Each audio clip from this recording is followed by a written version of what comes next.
We present 11 patients with SCN2A mutation and epilepsy, longitudinally followed by our center. Basing on the electroclinical phenotypes and epilepsy history, we could divide the population into 3 groups.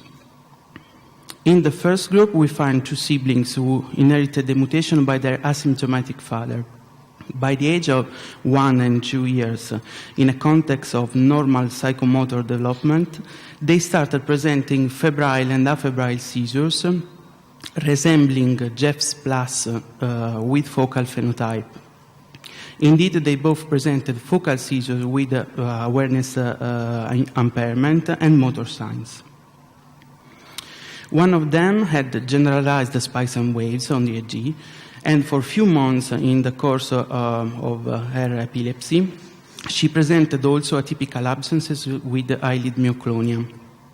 The other one had focal spikes on the EEG, and by the age of 5, he presented a status, focal electrical status epilepticus during slow sleep, associated to a mild cognitive impairment.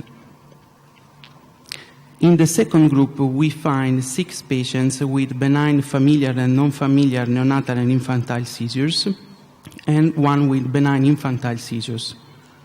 In this group, we want to put the attention on 2 patients, mother and son, who presented pluridaily seizures in first month of life without any response to treatment, configuring a status epilepticus. And one of them developed by the age of 5 a new epileptic phenotype characterized by atypical absences, inhibitory phenomena, and then electrical status epilepticus during slow sleep associated to a partial cognitive impairment.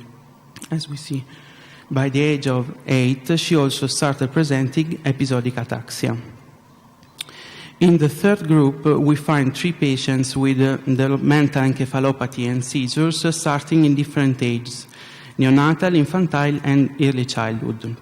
These patients developed a severe psychomotor delay with seizures still persisting, still ongoing at last follow-up, while the other patients in the other 2 groups are now seizure-free with or without treatment.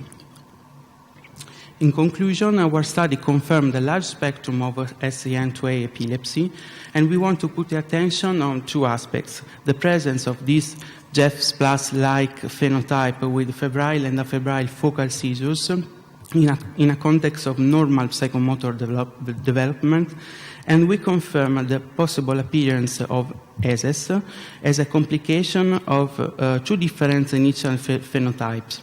One arising from a Jeff's plus-like phenotype, and the other one starting from benign familial neonatal infantile seizures. Furthermore, we'll demonstrate that ESES in those patients is a true epileptic encephalopathy and not a mere EEG pattern. In fact, we documented the complete cognition recovery after the normalization of the EEG.